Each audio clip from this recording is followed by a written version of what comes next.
position of the vessel was 15 miles due north of Chris Point. Over. The vessel you're searching for is the Edmund Fitzgerald.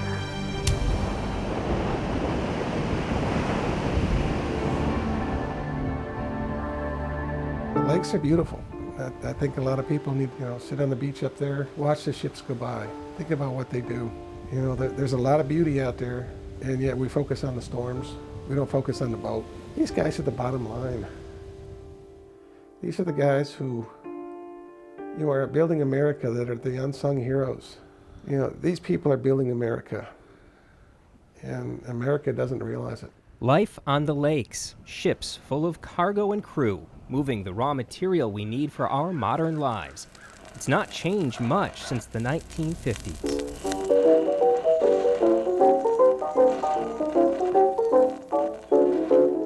America was building. In other words, it was factories going full bore, it was producing consumer goods, it was cars and washing machines and everything that required steel. Steel meant iron ore meant bringing it down from the iron mines in northern Michigan and northern Minnesota. Born out of necessity, the Edmund Fitzgerald was designed to keep the American machine running at an astounding pace. 1958, the Great Lakes Engineering Works, River Rouge, Detroit. When she came out of the yard, she was, at 729 feet, the biggest vessel on the Great Lakes, and she would remain the queen of the lakes in terms of size up until the 1,000-footers coming out in the early 1970s. The pride of the line, named after Edmund Fitzgerald, the president of the Northwest Mutual Life Insurance Company in Milwaukee. This ship, built to set cargo records, could also carry VIPs. When the Fitzgerald was launched, she was the pride of the line. She literally was the best ship and the best fleet on the Great Lakes. And that included having an entire suite of quarters for the owners, or for guests, as matter may have it. I think that when they were building this, they knew that they wanted the ship to be competitive. They wanted it to be an impressive vessel that those VIPs could spend time on. And it certainly was that. She was the type of ship that people wanted to sail in. If you were a sailor on the Great Lakes, you wanted to be a member of the crew of the Edmund Fitzgerald.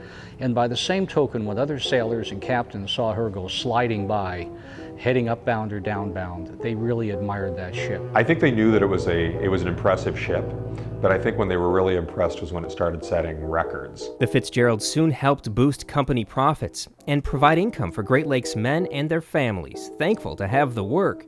Cheryl Rosman's father, Ransom Cundy, was one of them.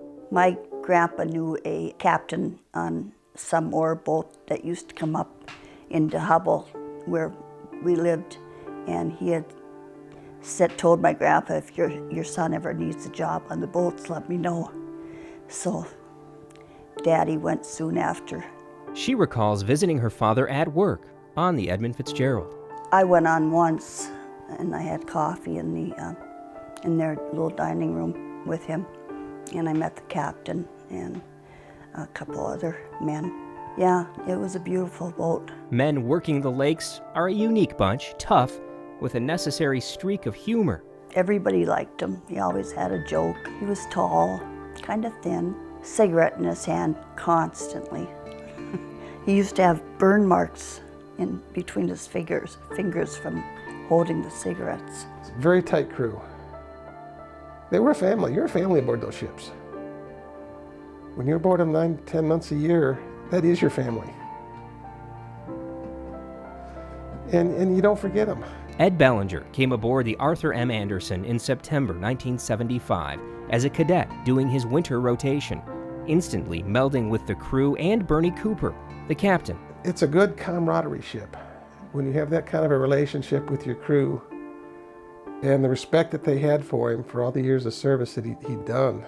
Ed Bellinger, Captain Cooper, and everyone on the Arthur Anderson were about to become witnesses to one of the darkest, most violent moments on the Great Lakes.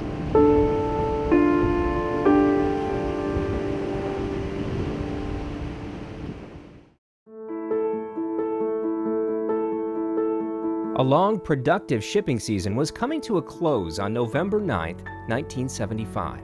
Freighters getting in one last run of iron ore, taconite, and coal before the weather turned. Captain Ernest McSorley of the Edmund Fitzgerald readied his ship and crew in Superior, Wisconsin for the downbound journey. The weather was just gorgeous that day. It was unseasonably warm, although there were storm warnings and gale warnings and things like that that were starting to show. And of course, about 10 miles off of Two Harbors, Minnesota, the Arthur Anderson fell in behind Fitzgerald, very common. And both ships had selected the northern route across the lake because they knew some bad weather was coming in, and they knew that they would get better protection from the northern side of the lake. You know, get underway as quick as you can, get out there where you can control things a little better than you can at the pier. We followed them the whole way across. 2 vessels, 2 crews doing their job, the Anderson and the Fitzgerald, about to be linked forever because of what lay ahead.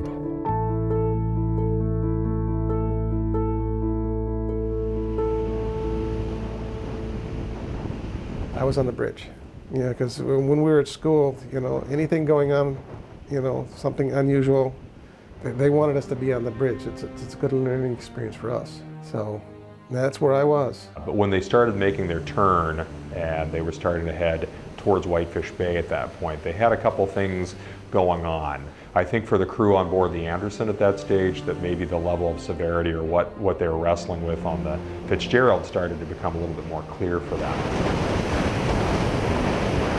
The weather was bad enough that I could see on the bridge when we could see the rear of the boat. You could watch the stack going like this on the far end of the boat. If I'm looking back toward the stack at the rear of the boat, it's moving left to right. So the ship is actually twisting like this, besides the up and down. As the storm began to build in ferocity and both vessels were moving along the North Shore, the Edmund Fitzgerald began to experience significant difficulties. One of them was that she lost both of her radars, and she made radio contact with the Anderson following and asked Anderson, keep an eye on me, in effect, that I've lost my radars and just keep me out of trouble a little bit. In other words, act as my eyes. And Captain Cooper on the Anderson agreed to do that. Captain Cooper gave this interview in the late 1980s, recounting the storm and what was happening as the Anderson and Fitzgerald tried to get to calmer water. But with all that extra water on deck, at times, I had as much as 12 feet on my deck at times. So I was wondering whether we were in position maybe to go to the bottom if the water was building up on our forward cabins, even though we weren't hurt.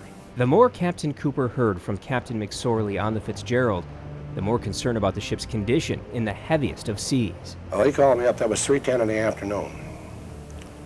And he said, I've got a little problem. He said, my fence rail is down. He said, I've got 2 vents missing, and I've taken a starboard list.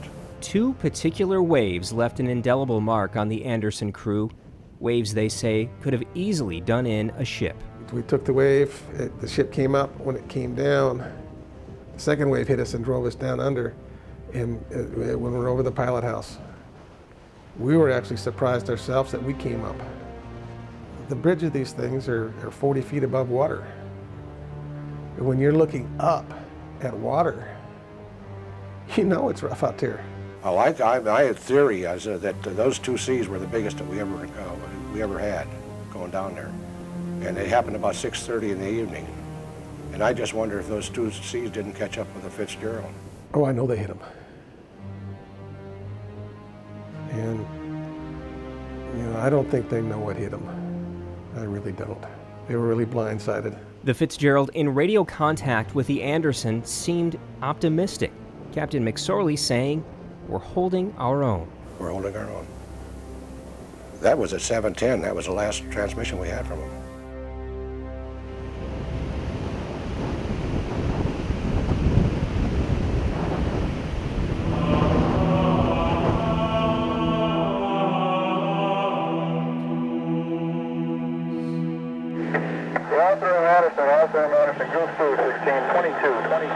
These are rarely heard recordings of the actual radio traffic between the Arthur M. Anderson and the U.S. Coast Guard the evening of November 10, 1975. Captain Cooper explaining the last indications of the Fitzgerald. 1900, he was approximately 15 miles from the high hump at Chris Point. That's when I was talking to him. He was 15 miles from the land. This is Goose. I understand you had him visually and on the radar, and you lost him in both respects. No, I didn't have him visually. I had him on radar. He was exactly 10 miles ahead of us. Still dealing with the ferocious storm themselves, Cadet Ed Ballinger was on the bridge of the Anderson, listening. Captain Cooper called the Coast Guard and said, tell him we've lost the Fitzgerald. We don't know where he's at. We've lost contact with him. He's not on radar. I asked him how he was making out with his problem. He said he lost those vents and he had a lift, and he said he was holding his own. The last time I talked with him, he said he was holding his own, and that's the last time I lost contact after that. This is Goose Roger. That was approximately 1900, correct? All right. We held him on radar up to, well, we started getting a lot of sea return, probably around between 8 and 9 miles, and when he got in the sea return, we turned the other radar on, and we really wasn't sure of any definite target after that. We're in the bay here now. The seas are not quite as bad, but out beyond the point there, we were taking water 6 feet high right across our deck. In the relative safety of Whitefish Bay, and the Coast Guard unable to send out rescue crews on the water or in the air, the conversation quickly turned to the unthinkable, sending the Anderson back out into the storm to search. This is Super Control Roger. We have it. Do you think there's any possibility that you could come out and go back there and do any searching? Over. Oh, God, I don't know. The sea out there is tremendously large, and if you want me to, I can, but I'm not going to be making any time. I'll be lucky to make 2 or 3 miles an hour going back out that way. This is to control, Roger. Well, you have to make the decision as to whether you would be happy or not, but you're probably one of the only vessels right now that can get to the scene. I'll go back and take a look, but God, I'm afraid that I'm going to take a hell of a beating out there on it. If we could get a search, if we could get a chopper over there, they'd be blowing over toward Copper Mine Point, and I don't know how far in there I could get. Let me take a look at the chart again. Roger, standing by 22. Yeah, do you realize what the conditions are out there? Hello, Super. You realize what the conditions are out there, don't you?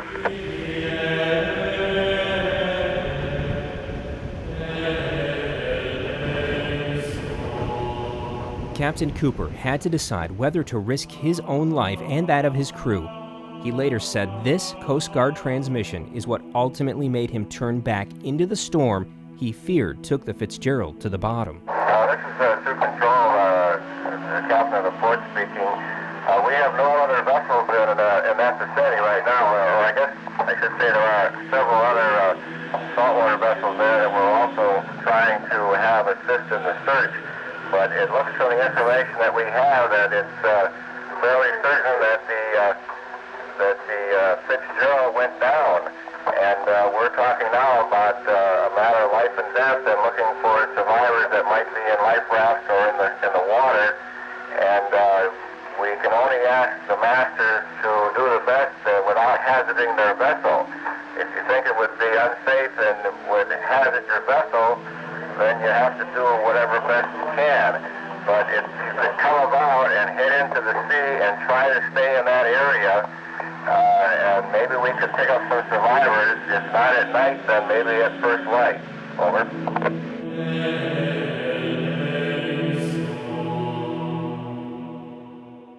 I was reluctant to go, really I was. But he said there's a ship on the bottom, and I felt like saying there could be 2 if I go back, but I finally decided I'd go out. We all agreed that, if that was us, we'd want somebody looking for us. So he reluctantly turned around, and it was terrible going back. We started running through a lot of debris, gas tanks, for the stoves, life preservers, oars, canisters, but no, it's no sign of anybody else. It looked like just garbage. You knew it came from a boat, and the only one in the area was us and them. No, I was just scared to hell I was going to find somebody, and I didn't know what I was going to do. What am I going to do? My crew's going to get hurt too, probably. They were great. I mean, they turned out wholeheartedly. They manned all the searchlights, and they stayed right on until we quit. The storm was not over. The Ontario shoreline hammered with wind and waves. It kept other vessels off the lake, delaying any search effort. Jim McDonald, captain of the fishing vessel the James D., was at Mamass Harbor. All he could do was wait and listen to the ominous radio traffic. In the last known position that we had at almost 14 miles west of Copper Mine Point. The Anderson was talking about seeing lights and so on, and where they were. And so I called him and told him that the power was out along the road, and therefore I was quite sure that he was seeing car lights. The way that was that night, there was no possible way that we could ever got out of this harbor because of the seas that was out there, the size of the seas. I'm sure it would have washed us right up onto the highway. They came out the next morning. About 7:30 in the morning, they left Mamass Harbor and made their way out, and they could see the William Clay Ford, they could see the Arthur M. Anderson out there searching, and they joined the search. It was nasty. It was very nasty when we first went out. It's about 12 miles right from here is where it went down. All McDonald's crew could do was follow an oil slick, picking up debris, including mangled Fitzgerald lifeboats that didn't manage to save any lives. Both lifeboats were upright, nothing in them at all. There was nothing in them at all. That lifeboat, when you see the damage to that lifeboat, that's a steel lifeboat. It looked like somebody stuck a bomb under it and blew up. It was just shredded like a tin can. When we saw that, deep down all of us knew that there were no survivors of this. Soon the search for the Fitzgerald was over, but the decades-long search for answers was just beginning.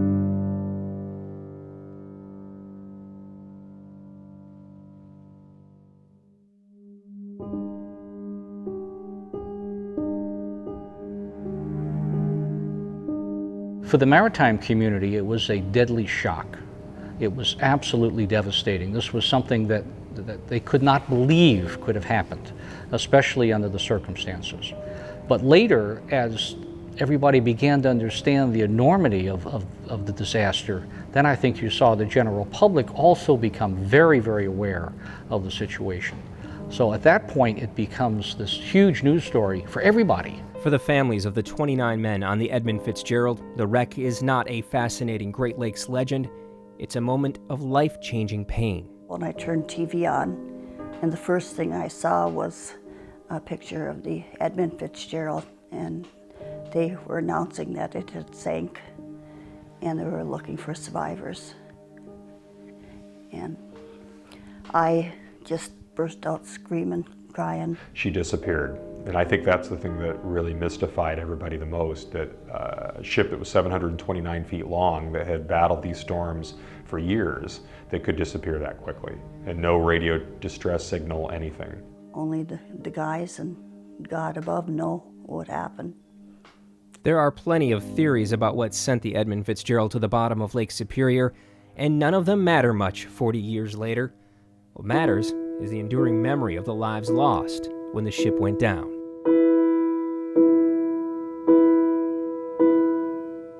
But I think it's more important just to remember that that was a crew of 29 men that were going about their jobs, and in a lot of cases, they were looking forward to getting home. Where the Fitzgerald is down, I imagine that there's a thought passes every ship's captain when he's passing over the area up there. You think, well, geez, here's one of our ships, one of our better ships in the lakes.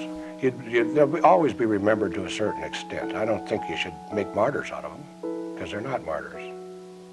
They were doing a job, and they got hurt. I know they knew they had risks of dying.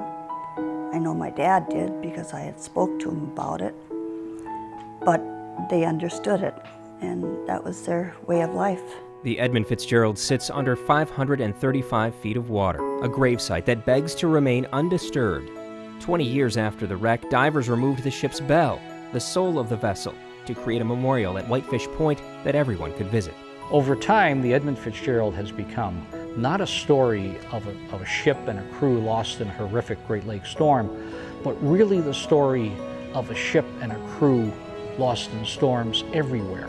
It has become, in effect, America's story of shipwreck, America's story of maritime industry, and how powerful nature can be. Remembering those crew members and honoring their memory and doing the same thing for all of these other individuals who went down on shipwrecks through the centuries. That's probably one of the most important things we can do. That bell was probably ringing when it went down, and when they brought it up, and the minute it hit the surface, it rang again. And it was like, I'm still here. I'm still ringing for the guys. As long as we keep remembering the Fitzgerald like we're doing now, 40 years later, 50 years later, 100 years later, the memory and the crew and the ship live on. You know, I don't know how else to say it. You know, as long as we remember, they're still alive out there. They're still out there sailing.